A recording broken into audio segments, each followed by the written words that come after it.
cair, se eu vacilar, quem vai me levantar? Sou eu.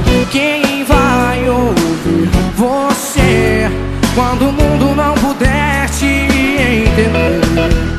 Foi Deus quem te escolheu pra ser o melhor amigo que eu pudesse ter. Amigos pra sempre, bons amigos que nasceram pela fé.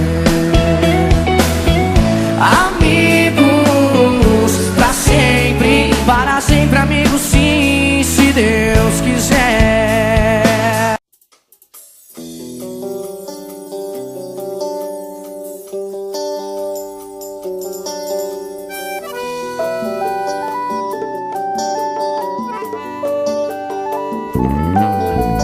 Eu já busquei várias formas pra te esquecer, desconectar meus pensamentos e meus sentimentos, deixar de te amar. Já fechei meus olhos pra não desejar esse amor. Já tentei sumir pra ficar de boa, já tentei me apaixonar e ser de outra pessoa, só pra me livrar dessa situação. Já pensei até transplante pro meu coração, mas nada, nada me faz te apagar.